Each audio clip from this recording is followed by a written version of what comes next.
First of all, I want to just thank Jeff Potash, who led the kitchen and cooking team for an outstanding meal. And for those of you who don't know me, I'm Wayne Senville, and I'm coordinator of the Lunch and Learn series here at OZ. We're circulating a basket for contributions. I don't know where that is right now. So if you haven't, we suggest $10 or something in that range that you'd be comfortable with. Of course, if you've made a contribution online when you registered, there's absolutely no need to make another contribution now. I'm also pleased to announce that today's talk is being sponsored by Mary Fillmore and Joanna Rankin, who are there, and I haven't had a chance to say hi to yet. So appreciate that. If Mary's name sounds familiar, it's because she's a past Ohavi Zedek Lunch and Learn speaker and author of the book An Address in Amsterdam, which is the story of an 18-year-old Jewish girl who decided to risk her life as a secret messenger for the anti-Nazi resistance. And some of you may also know Mary's longtime partner, Joanna, who's a former professor of astronomy at UVM. So thanks so much for coming and for sponsoring the talk. If any other folks are interested in sponsoring a future talk, let me know afterwards or contact the OZ office and ask for Evan Rose, and he can go over that with you. Evan is back there with the bright orange shirt. Okay. Let me also remind everyone to have your cell phone silenced or turned off so they don't start ringing during the middle of Janie's talk. Before I introduce Janie, I also want to mention next month's Lunch and Learn, which is on Thursday, April 24th. We're very pleased to have Michael Schachter, who is a composer and pianist and also an active OZ member. He'll be giving a talk with music about his music theatrical project that's based on the history of the Terezin ghetto, which is a World War II concentration camp near Prague. It should be a really fascinating presentation. It's based on a production that he is working on. Turning to our speaker today, many of you know Janie Cohen for her role as director of the University of Vermont's Fleming Museum for, I think she told me, 20 years. And prior to that, she was the museum's curator for about 10 years. Also, one thing that I discovered about Janie that I wasn't aware of, strangely enough, and that you might find interesting, she's a visual artist with a studio in Burlington, and for the past 40 years, she's made handwork, sewn works assembled from historical, vintage, and contemporary cloth and other materials that she's collected over the years. And she told me she started exhibiting her work publicly in 2016 and has had 11 exhibitions in New England. So if you're interested in that part of Janie, feel free to come up to her after her presentation and find out more. Oh, and last thing, Janie also told me that she retired 2.5 years ago, but she said she sometimes wonders why she's as busy today as when she was working full-time. But I can say to Janie, it's great that you remain busy and engaged. That's the best approach. So again, I'd like you people to hold questions until after her presentation, which will probably run about 50 minutes in length. I also finally want to note that the CCTV is generously videotaping this talk. Charlie is doing the filming over there. And normally it's posted on their website in 2 to 3 weeks to be on the safe side. I will send out an email to everyone on our list indicating when that's available. If you're not on our mailing list or not sure, come up to me afterwards or go to Evan and add your name to our mailing list. So with all that, let me introduce Janie. Thank you. Have fun.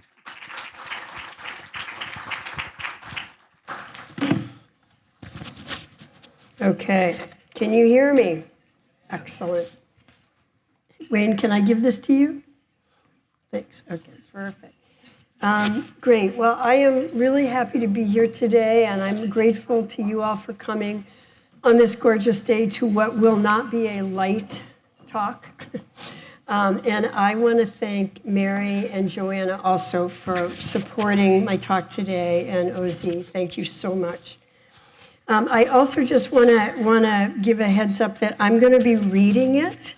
There's a lot of information, and we would be here all afternoon if I didn't do that. So if you have a hard time hearing me at any point throughout, just gesticulate wildly. Okay. So I am going to speak today about 4 artists who experienced the Holocaust or its immediate aftermath and how their very different experiences shaped their work.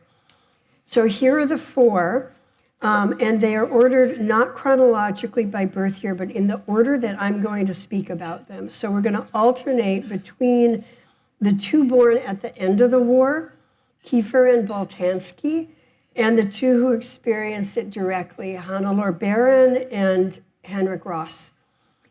So there were, before I get into it, I just want to acknowledge there were so many artists in concentration and death camps who depicted their surroundings and the conditions that they were subject to.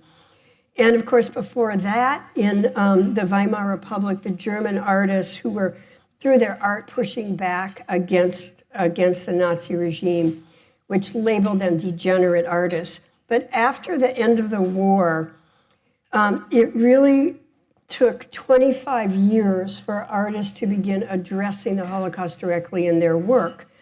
Most of the mature artists of the era had either fled Europe or had been murdered. So the other art forms, including film, theater, literature, began to take on the war and the Holocaust in the early 60s following the media coverage shown at Eichmann's trial and at the Frankfurt Auschwitz trials. But interestingly, visual art did not, and I think part of the reason is because the visual images that were shared at the trials, artists felt like, what do you do after that? You know, can you actually even make art? And then I want to briefly share my own personal lens. So the few works that were my introduction to the Holocaust as a Jewish kid born in the mid-50s and growing up in the Midwest, the Diary of Anne Frank and the poems and drawings by children at the Terezin ghetto and camp, published as I Never Saw Another Butterfly. So both of these were written and drawn by children only a bit over a decade before I was born and translated into English shortly before I read them. And these were both magnetic for my generation of American Jews. And these were the editions that I grew up with. At 14, as part of my Jewish education and prep for confirmation in the Reform Synagogue, Reform Temple in Madison, Wisconsin, my peers and I were shown Alain René's controversial 1955 film, Night and Fog, which included historical atrocity footage that left nothing to the imagination. And this, too, left an indelible impression on me, and I think anyone who's seen it.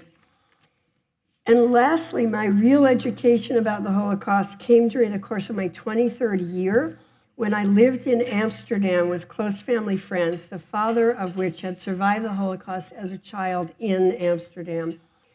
So this was the foundation, these things, for my knowledge of the Holocaust as a child through memoir, through poetry, drawings, and film that were both beautiful and brutal, and as a young adult through my love for a family and for a city that lost so much in the war.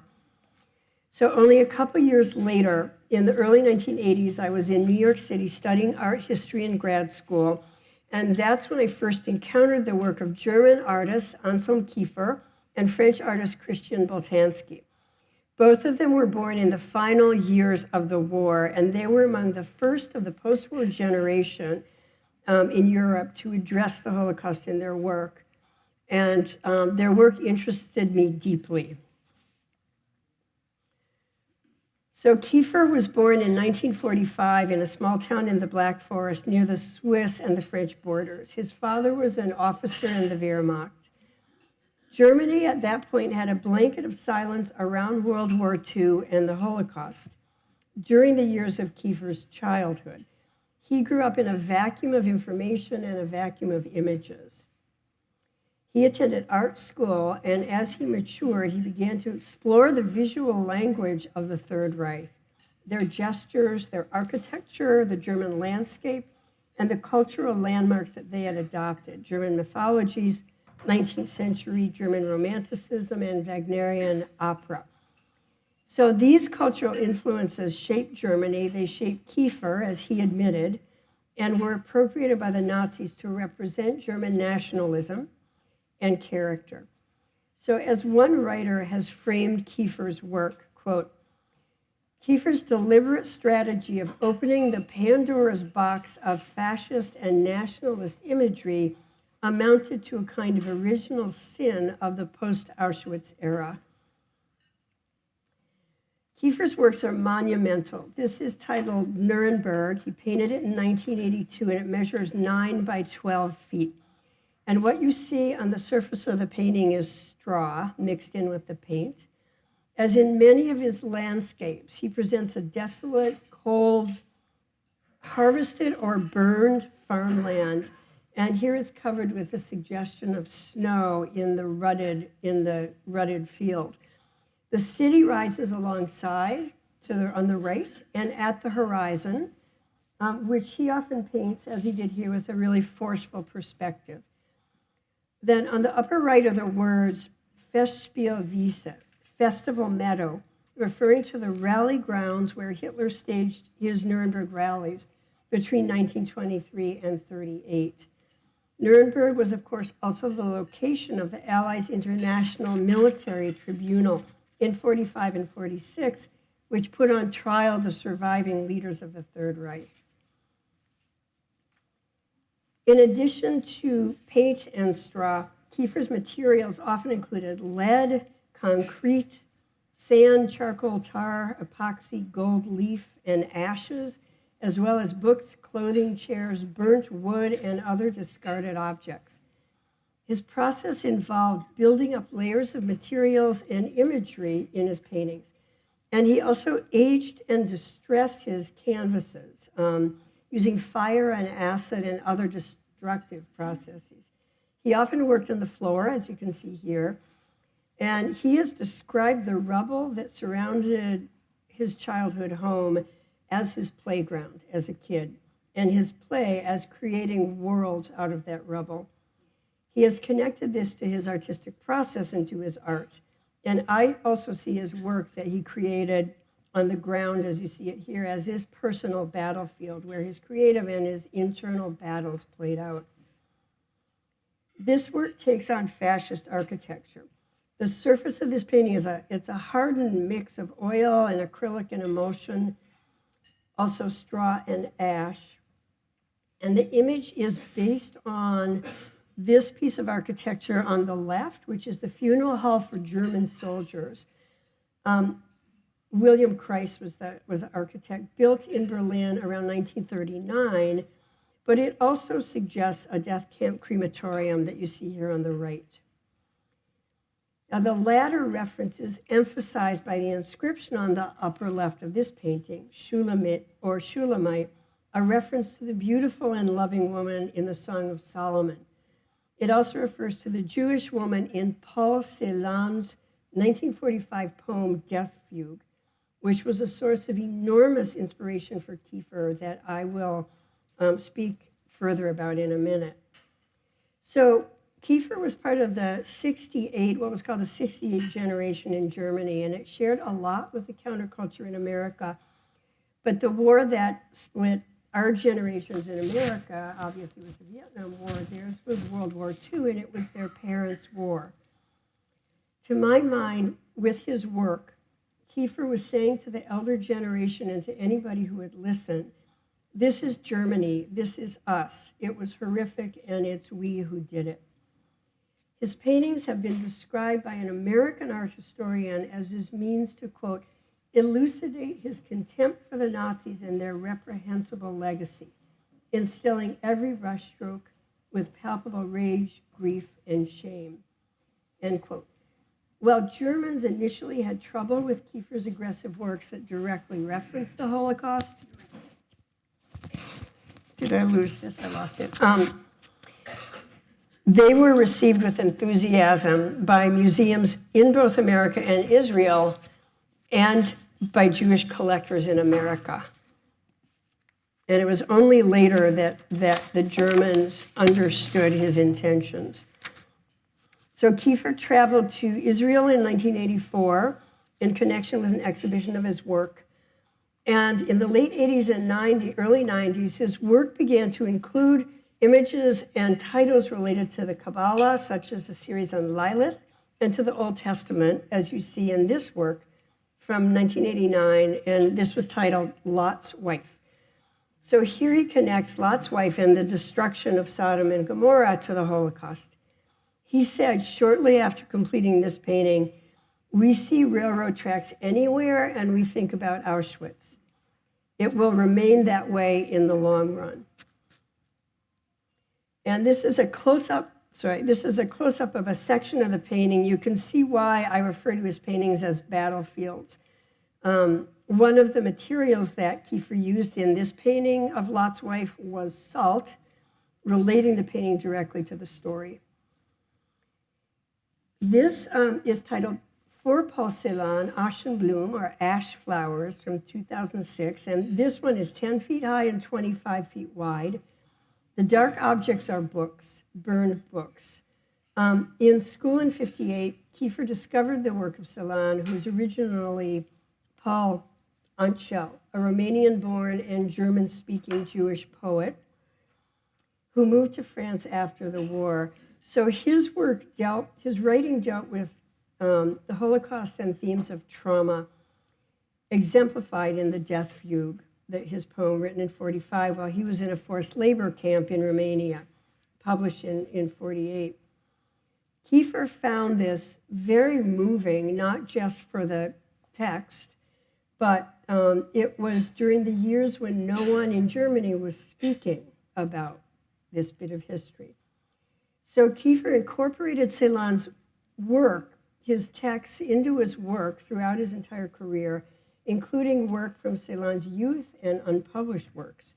And from 1980 on, Celan was ever present in Kiefer's work.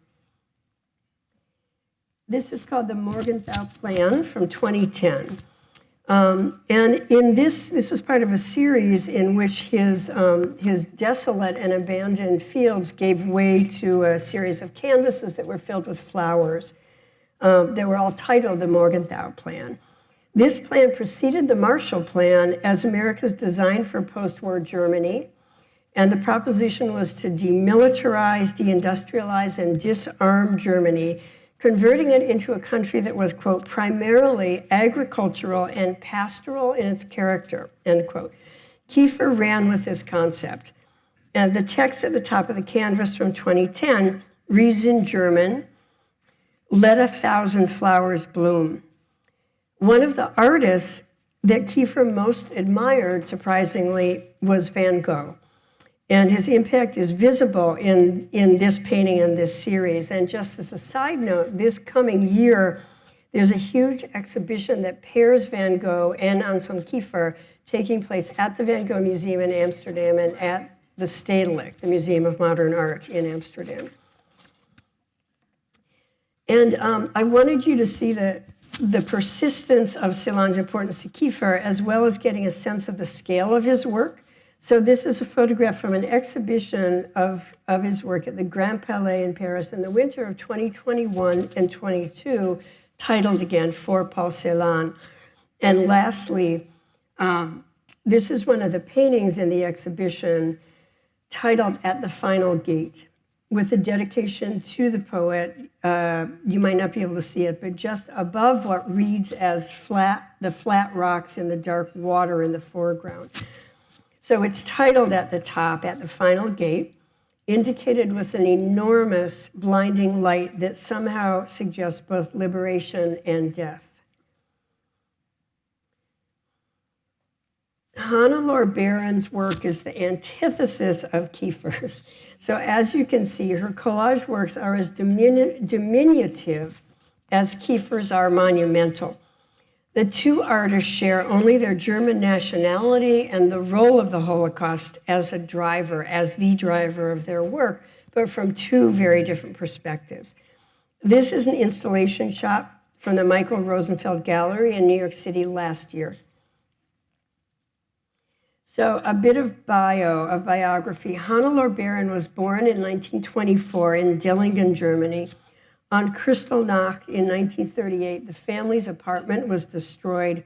The whole family was stripped naked, and her father, Julius, was beaten with a hammer, taken away by the police, and imprisoned in Dachau. Hannelore was 12. Several weeks later, she was allowed to re-enter her family's home to retrieve a winter coat, accompanied only by an SS officer. And she later said she believed that returning to their home and seeing the destruction, as well as seeing her father's bloody handprints on the walls, was more traumatic for her than witnessing the actual events of Kristallnacht.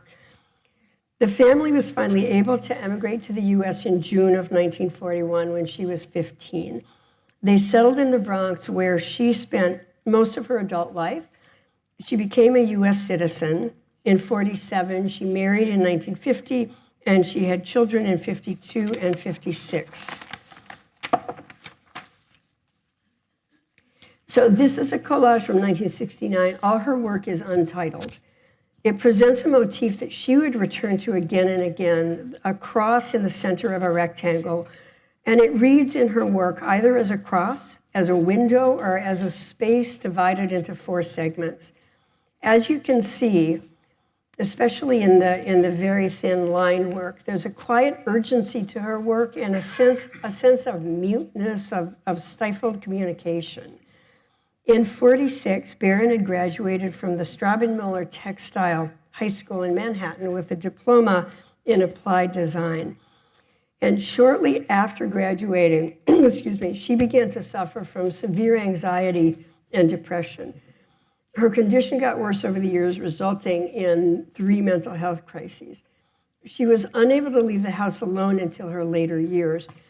And from 1962 on, she received reparation checks from the German government for her medical expenses related to her mental health issues, which she attributed to the trauma suffered as a child in Germany. Baron started making boxes along with her collages in the late 1960s. There were several different phases of boxes. Some included found wood, there were sealed up boxes, and then there were both black and white boxes. This is from the mid-1970s. And in the artist's words, quote, "The black boxes show the grief. They were in the nature of funerary boxes. They were memorials, evidence of a disaster, remnants of some kind of a disaster," end quote. This one has several more motifs that appear frequently in her work. You see a flower, a star, a bound figure on the right, which is made of metal, which I'll talk about in a minute, and a string of numbers, the meaning of which is not clear. So most of her works include numbers and letters that contribute to this sense of muteness or inability to communicate that I mentioned, which adds to the feeling of urgency in her work.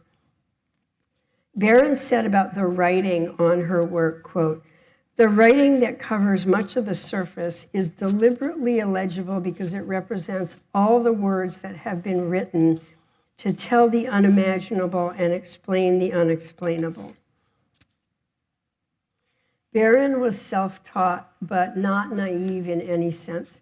She had a deep interest in other cultures, and she looked to their visual legacies for inspiration for her own work, including Egyptian mummies and Native American petroglyphs, prehistoric cave art, archaeological finds, tantric art, the illuminated pages of the Quran, Coptic textiles, Persian miniatures, and old British botanical prints, all of which she explored in books and then later in museums in New York City. Beginning in high school independently, she had fervently read about China, India, the philosophies of Buddhism, Hinduism, Taoism, and Zen philosophy, and other aspects of the Far East. And she told her son, Mark, many years later, that she was looking for some kind of answer to what everything was about. This is Baron around 1973. She would have been near 50. That year, she exhibited 25 works at the Hudson River Museum in Yonkers, and her work had begun to be pretty avidly collected.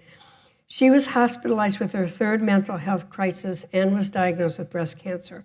Her works reflect her ongoing challenges as much as her experiences as a child in Germany. A point that she made often, she did not want her early history to limit the interpretations of her work, and this is from an undated writing. I have had what I must call a rather difficult time of it during my life. The experiences as a child in Germany were only the beginning, and therefore I do not wish to be linked artistically to only or primarily that part of my experience. I would rather think from a much larger scale, where later wars, as well as my own emotional and physical struggles and the effort to maintain myself through them, forced me to find a balance where everything is seen in a perspective. This is a collage from 1978 that includes a number of additional characteristic materials and motifs. She frequently used old cloth, often dirty cloth, and carefully selected. Here, the surface of this work is cloth with additional pieces of cloth collage on it. Baron's father had been a textile merchant initially in Germany, and she collected old cloth, which she felt contained more emotion than new cloth.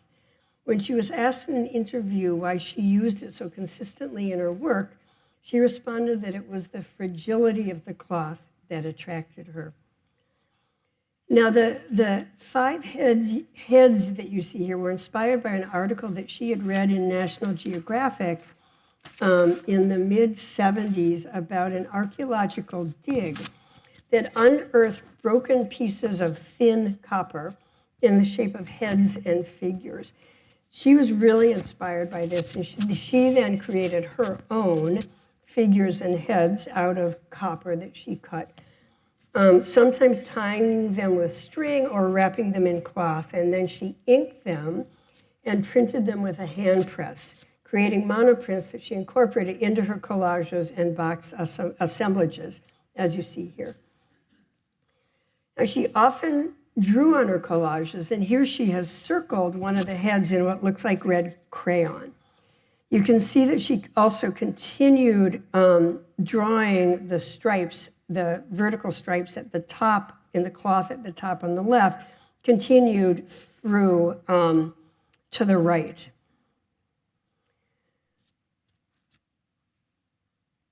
She frequently used red as a highlight on her collages, as the circled head in the last piece and the outline of the square in the center and the scribbled forms and also the unintelligible letters on this one, and this is from 1980. The top layer of pale gauze with the organically shaped lines, like in the bottom third of the work, suggests the skin of an arm or a hand. On top of this pink area is a small silhouetted figure of seemingly a woman or a little girl with lines that could be the imprint of string that she often used in her work. She noted that her use of the string, whether tied around a box or around figures in her collages, represented imprisonment. She's connected this to her own imprisonment by what she calls her fears, inhibitions, and phobias. She referred to her work as an art of concealment and protection. Baron's work has been described by critics as intimate, private, hermetic, diaristic, cryptic, tragic, and transcendent. A reviewer in the Financial Times last year referred to her works as small, dense, and simmering rather than explosive. I find these small works as powerful as Kiefer's work, and like him, she developed her own vocabulary of motifs, materials, and imagery, much of which is quite cryptic. But rather than working from myth, history, and literature, as Kiefer did, Baron's work is based on memory, fear, art from earlier centuries and earlier millennia, and an urgent anti-war sentiment that she carried throughout her life. She also worked with a will, every bit as determined as Kiefer's, to find a route through her own personal trauma caused by the Holocaust. This is a work from the early 80s, the same period in which Kiefer started showing his large paintings.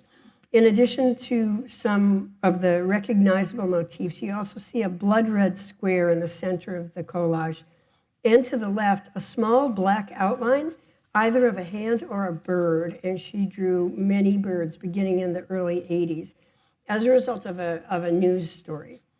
There was a major oil spill off the coast of northern France that led to media images of oil-covered birds that affected her deeply. In an exhibition statement around this time, she wrote, "The small and defenseless will be crushed in the rush toward ever greater material comfort and deadlier wars." And from another undated writing, "At this point, I will state that although having had much illness and the early persecution, this alone should not be taken as motivation factors in my work. Violence, war, and the human condition have affected me as much. Distressing ecological problems, the massive nuclear buildup, and an all-pervasive insensitivity to those in power, by those in power, have made us all victims." And this is a powerful work from 1982 with her window motif left of center and multiple birds which present figures of vulnerability. One bird lies prone in a box with its beak open as if in a coffin, and two upright birds suggest X-ray images, which had been a part of Baron's life since her cancer diagnosis 9 years earlier. At this point, her work had been exhibited in the New York area and beyond, and had begun to be avidly collected, as I mentioned. Because of her anxiety, many of these professional connections were established and maintained by her son, Mark. Her work was positively received, which meant a lot to her, but more important to her was the role of her art in working through her anxieties and what she later referred to as an existential dread.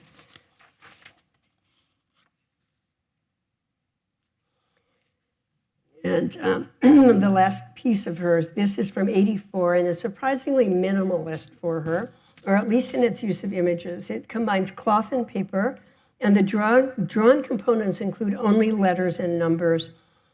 Its sense of urgency is felt all the more intensely because it presents no images at all.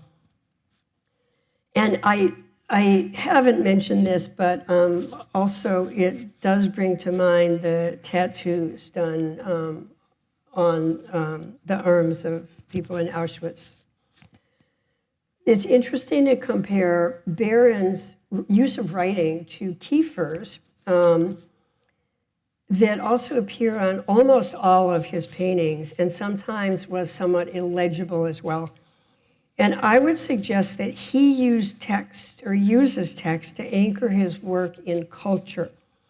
Paul Celan's writing or Old Testament stories or German history, almost as if to anchor the chaos of his artistic and emotional processes within an historical and cultural context. For Baron, I'll read again her explanation of the writing on her collages. It, quote, represents all the words that have been written to tell the unimaginable and explain the unexplainable. And lastly, I want to share this photo of her later in life, just a year or two before her death, working at one of the many small workspaces she created as the circumstances in her life changed. At the kitchen table, at her son's desk after he left for college, or in an attic studio.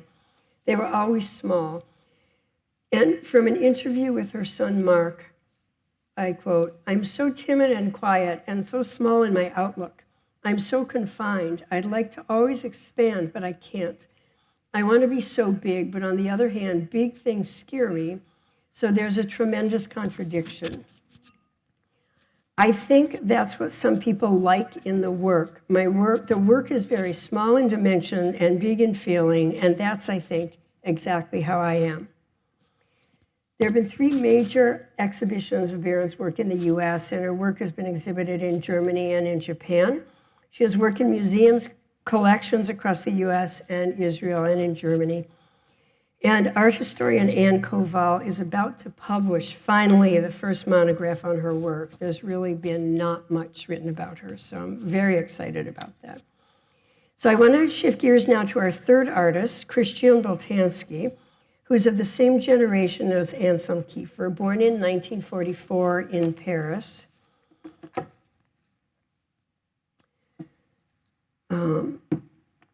Boltanski, like Kiefer, began making art in the 1960s and became internationally known in the early 80s. He worked until his death at 76, 4 years ago. As I mentioned at the outset of my talk, he and Kiefer were the first international post-war artists to directly address the Holocaust in their work. He worked chiefly in photography, installation, and film, and like Kiefer, his work is exhibited and collected worldwide. So a bit of biography on him. His mother was Roman Catholic. His father was Jewish, descended from Ukrainian Jews.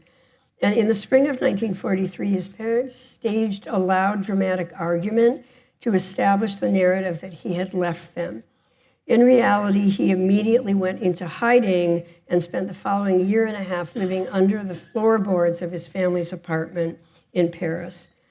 Christian was conceived during this time and was born in September of 44, just after the liberation of Paris. His full name was Christian Liberté Boltanski, which tells a lot of his history right there in his name. His earliest years were spent surrounded by his parents' closest friends and their stories of their survival in the camps and those that they lost in them. He described his early childhood as having been formative, establishing the world for him as a dangerous place.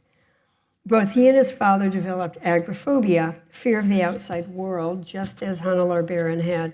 Boltanski stopped attending school at 12 and did not venture outside alone for the remainder of his childhood. This is from a series called Vitrine de Référence, which is a reference case. And this and the next slide are from the series in the early 70s. He was inspired by the exhibits at the Ethnographic Museum in Paris, the Musée de l'Homme, which displayed vestiges of lost cultures, many of which had been destroyed or Christianized during the course of colonialism. So over a number of years, Boltanski created many cases or vitrines like these that archived his own childhood and adolescence through small objects that he had made, photographs of himself, clippings of his hair that you see on the right, and snippets of fabric, again from his childhood clothing, found objects, and archival material. The vitrines presented a mixture of reality and fiction, but already present is the main strategy that he used in his later work. Photographs and the manipulation of images as a metaphor for the passage of time, loss, and memory. These were his lifelong interests as an artist. In the 1980s, Boltanski became known and widely celebrated for works such as this one, titled Monument, from a series, Lessons of Darkness, from 1985. So instead of using the framework of museum display, like the last ones, he adopted the format of an altar. This and other works from that series, from the series of that decade, included manipulated photographs, empty tin biscuit boxes. These are the dark horizontal things that you see here under the images. These were biscuit boxes that were commonly used once they were empty in European households to hold documents and mementos. And then the last element are these small metal clip lamps. These lamps are highly evocative as a multifaceted metaphor. So they suggest, at the same time, votive candles in Catholic shrines and altars, Jewish yahrzeit candles, the little focus lights that people use above paintings in their homes, and interrogation room lamps. So the images that you see here are blurry, second or third generation photographs of children made from found photographs from newspapers, family albums, postcards, and other vernacular sources. that was the source for this long series. He then distorted them by enlarging them, rephotographing them, cropping them, and exaggerating the light and the darkness and the shadow, as you can see. This obscures identity and specific individuality, but evokes a universal sense of loss and awareness of the transience of life, creating art that serves as elegy. Boltanski has described childhood as, quote, the death that all adults carry around inside them. Interestingly, while the artist went out of his way to make the faces anonymous in this piece, the photographic source for this series had been identified as a group snapshot of Jewish students celebrating Purim in France in 1939, hence the costume. For many years, Boltanski denied that his work focused on the Holocaust, but rather dealt more generally with death and memory. However, the awareness at the time of the photographic source placed his memorial aesthetic firmly in the realm of the Holocaust, whether or not he himself had made it known. So in the late 80s, in 87 and 88, he did make that context clear with his series titled Hôtel de Lycée Chasse, the altar to the Chase High School. So these photographs, again of children, of high school kids, are manipulated reproductions of class pictures taken in 1931 at a Jewish high school in Vienna. The design of this piece and others in the series specifically reflect an altarpiece with the lamp standing in for votives, the tin boxes suggesting reliquaries, and the photographs in place of painted portraits. Some of Boltanski's tin boxes held cloth or clothes in them, a fact that was only evident from the list of materials in the museum or gallery label. So it's an interesting question as to what triggered his more direct reference to the Holocaust in his titles and his photographic sources. But maybe like many individuals who survived the Holocaust, it was or who were affected by it in less direct ways, like him, that he developed the willingness or the capacity to engage it only as he grew older. But at the same time, he could have been responding to a growing interest in issues of identity within the international art world in the 1980s. And it was likely some of both that made him very specifically make work related to the Holocaust. His work is often described as memorializing the anonymous who've been lost in the Holocaust or in other genocides. Over the years, some have criticized his work as exploitative of those murdered in the Holocaust, the underlying criticism being precisely the use of its victims as anonymous and their loss as a universal or generic message of loss. It's possible that the elegiac aspect of his work, its ability to move viewers emotionally as a reminder of the transience of life, is stronger for those who are less familiar with archival photographs from the Holocaust. And that's where we're going now, to the photographic work of Henryk Ross, and this is the last artist that I'm looking at. I want to first acknowledge the early research on Ross by Andrea Lowe, who is a renowned German Holocaust scholar and a close colleague of UVM's Jonathan Huner, who I know has spoken here. So Ross was born in Warsaw in 1910 and lived in Lodz, the second largest city in Poland, where he worked as a photojournalist prior to the war. This is his ID card with the German name that the Nazis used for Lodz, that you can see at the bottom, Litzmannstadt. So again, a brief bit of history here, and it is broader history than just his life.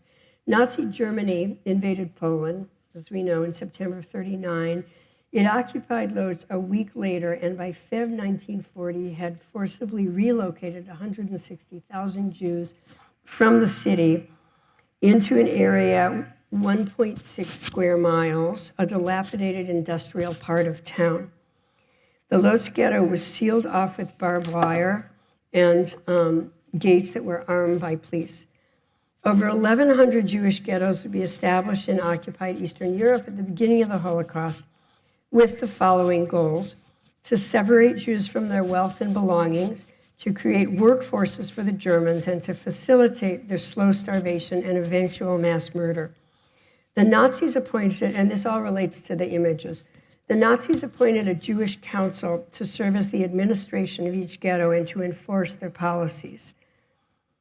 The council hired the bureaucrats that ran the factories and organized the basic community services, and the police force who guarded the gates, kept the peace, and would eventually force the residents onto train cars to send them to their death. They were all Jews that I just described, beholden to the Nazis, and their position afforded them a higher level of comfort and a little more time, but they were eventually also all sent to their deaths. So Ross and a colleague, Mendel Grossman, were hired as the official photographers of the Lodz ghetto. So they were responsible for photographing all of the ghetto's residents for the required ID cards, as you see Ross on the right with the camera doing here, and for photographing the ghetto's factories and workshops for the Nazis' use as propaganda to promote the efficiency of their workforces. Ross took unofficial photographs as well, and openly at first, from the establishment of the ghetto in the spring of 1940 until the end of 41, when unofficial photographs became forbidden. From 1942 to 44, he continued to make those photographs at enormous risk to his life. Ross produced a clandestine archive that documented life in the ghetto, from happy families and children playing to starving residents, wooden carts located with the deceased, and deportations to the death camps. He documented the suffering and the will to live, the degradation, and the astounding reserves of grace and dignity among the inhabitants of the Lodz ghetto. And he did this as an act of resistance. So I'll start with this photo, probably taken by his colleague Grossman, of Ross photographing residents for their ID cards. And it's interesting for a few reasons. It shows the three-level platform that you see here with the vertical post that he constructed, and that made it possible for him to create 12 images to photograph up to 12 people on one negative. He was supplied only enough film for his official work, and this enabled him to save film for his own clandestine work. And notice the group on the right in the photograph, and this is an enlargement of them. These are other residents waiting for their turns or having just had their turns and waiting for family. Many of them are smiling and watching Ross as he takes the official photo. All are reasonably well-dressed and well-fed, suggesting that this was early in the life of the ghetto. It lends a surprising and at the same time haunting element to the image. And the hat on the man behind Ross identifies him as a policeman. You'll see a lot more of those in the images. Ross made thousands of portraits of ghetto residents in the first years of the ghetto. It was clear that the subjects enjoyed the process, and at this point early in the life of the ghetto, they were comfortable. And you'll notice that the subjects of some of these photos don't wear the Star of David that all the inhabitants were required to wear. These photographs were taken in their homes. All of the portraits are dated, all of Ross's portraits are dated 1940 to 44. So it's possible that he was still making portraits indoors out of the eye of police after official photographs were forbidden. And this one is two girls taken outside, but within the confines of the ghetto, obviously. Two of fathers with their children, taken inside. There's a playfulness in many of the photographs. This family peeks through tomato plants in the side, in the image on the left, and then poses in front of them in their garden. Residents who had the good fortune of having a patch of land and enough time and energy to cultivate it grew food to supplement the starvation diet that was offered by the rationed food within the ghetto. Like kids anywhere, the children in the ghetto played games that mimicked the world around them, and this group is playing cops and robbers, or as Ross's label noted, policemen and offenders. The little policeman wears the cap and jacket of the ghetto policeman as he chases and then apprehends an offender. So it's clear from his appearance, this kid, and from family photos in the archive that he appears in, that he was the son either of a policeman or of a well-placed administrator. And here you see him posing proudly for Ross in this one. It's a tribute to both the photographer and to the kids that the series can elicit a smile. At least it did for me.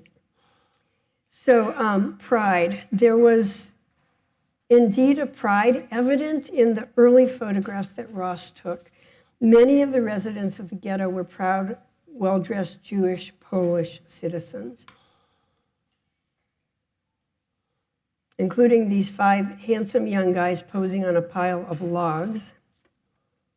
And this sense of pride and the contentment, I would say, on their faces, in many of them, produces a strong cognitive dissonance, or at least a really jarring effect for us.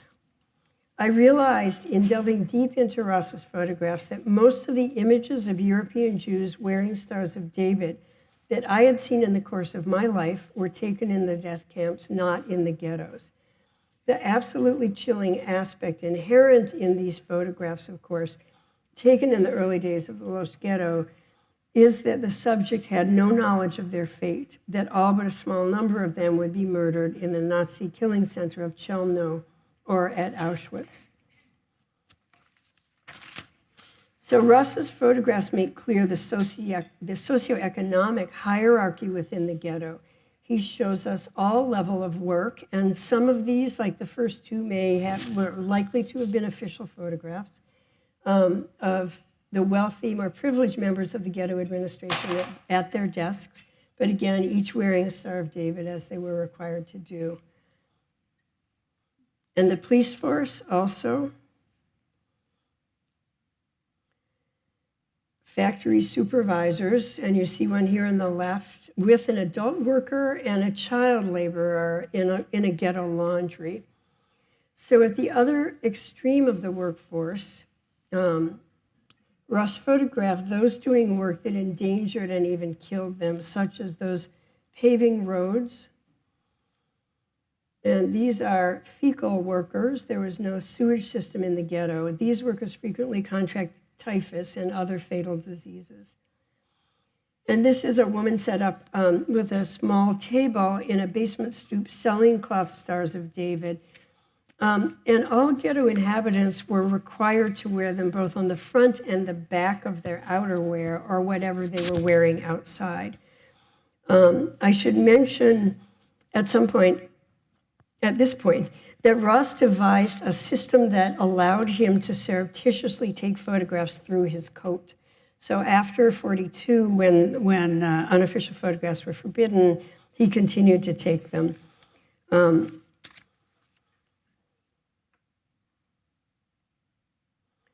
not only does Ross document the breadth of humanity in the ghetto, but we also see in his photographs the arc of its residents between 1940 and 44. As time went on, food became scarcer and scarcer. Its poorer residents began to die of starvation. A third of the ghetto died of starvation.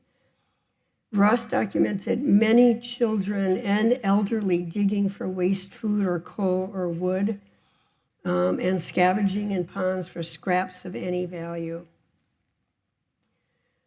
People also began to die of quickly circulating disease, including dysentery, tuberculosis, and typhus. Ross made many clandestine photographs of the ghetto's morgue, which is what you see here, most of them very explicit in detail. This is one of the least disturbing, and it was possibly composed, but maybe not, and it likely was, its intention was to document the morgue workers. And lastly, some examples of Ross's documentation of ghetto residents being deported. For many, the trip began on foot. This is a group of men, women, and children carrying the little they were allowed to take with them in February of 1944. and this group of women walking past the ruins of a destroyed synagogue.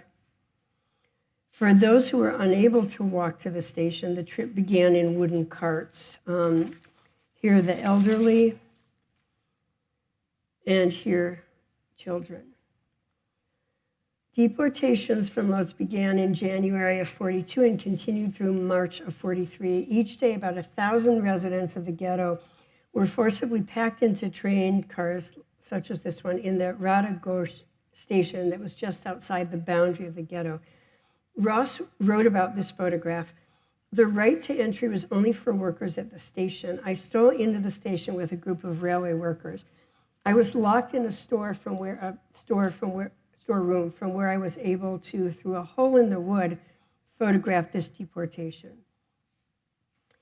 So the residents were told that they were being sent to Polish labor camps or being resettled in the east, or after food delivery to the ghetto had been dramatically diminished, told that they'd be given a meal in transit.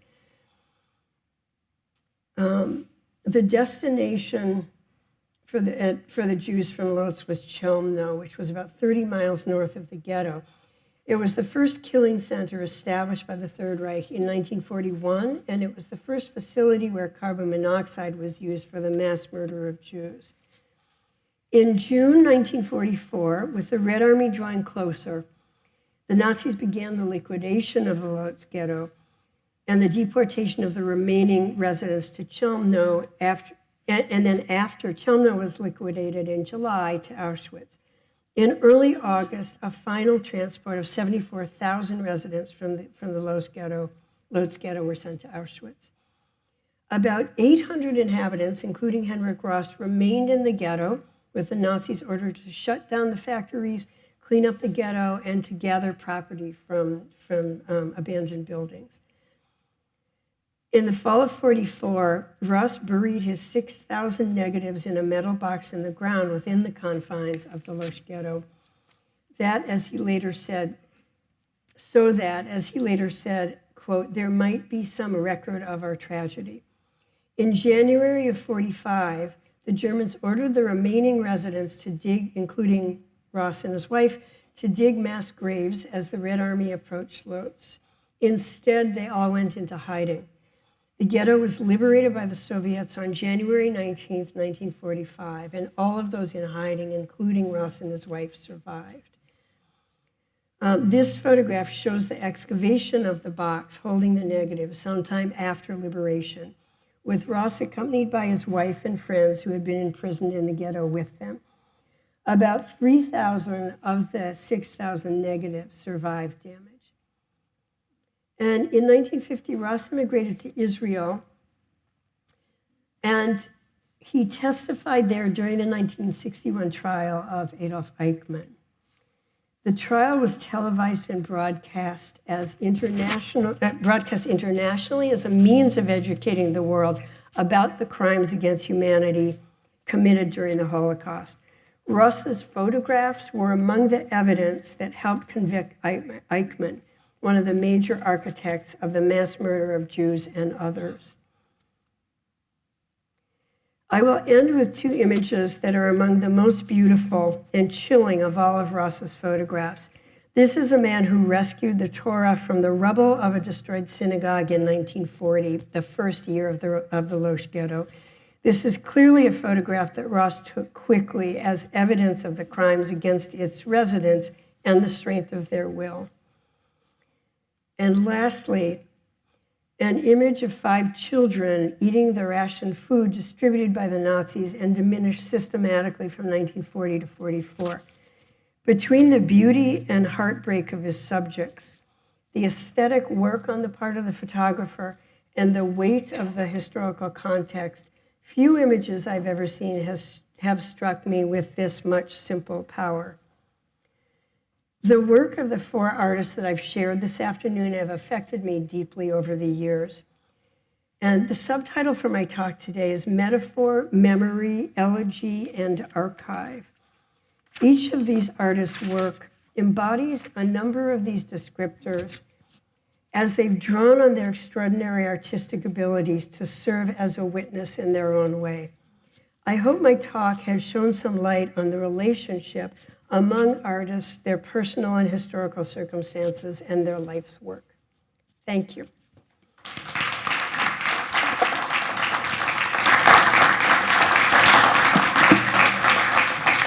So, Time? really appreciate the amount of work that Janie put into putting together this presentation for us. Again, as a reminder, it is being video recorded. I mean, there was a lot to absorb in what you said, so it'll be really nice to be able to go back on CCTV's site in a couple of weeks and play it back.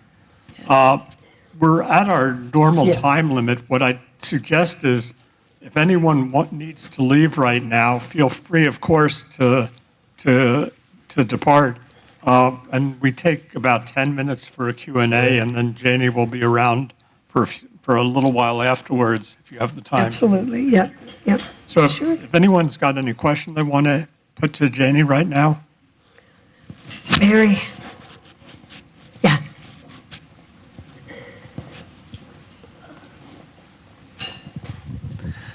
I'm curious, looking back over these four artists, I love the way you selected them and worked with each of their different works and contexts. I did find myself wondering with Kiefer, I think about that canvas that you showed us very early on of Nuremberg. We all have so many associations with Nuremberg, but I wonder, 50 years into the future, will someone looking at that painting with only the title, Right. what will they gather? And I think that's less true of the work of the other artists, where it's more immediately connected, but I just ask that question. It's a really, it's a good question. And I think, without the benefit, I mean, there is so much written on him, just, masses of literature on Kiefer. But I think you're right with that one. And I think that's why at a certain point he felt the importance of including images and text that came out of Jewish traditions, so that people would immediately know that, wait, this isn't what it initially looks like. But you're right. I mean, that, and there's others also that, that I think people would have the same impact on. I can, some of his work I find really creepy. But it does, one of the things that interested me a lot was just this difference in how it was received between Germany and America and Israel. Yeah. Anyone else want to pose a question right now? I know there was a lot of information. So again, Janie will be around, so feel free to come up to her afterwards, and look forward to having a number of you here for next month's presentation, which will be in some ways very complementary to what Janie covered today. So thank you all. Thank you. Great.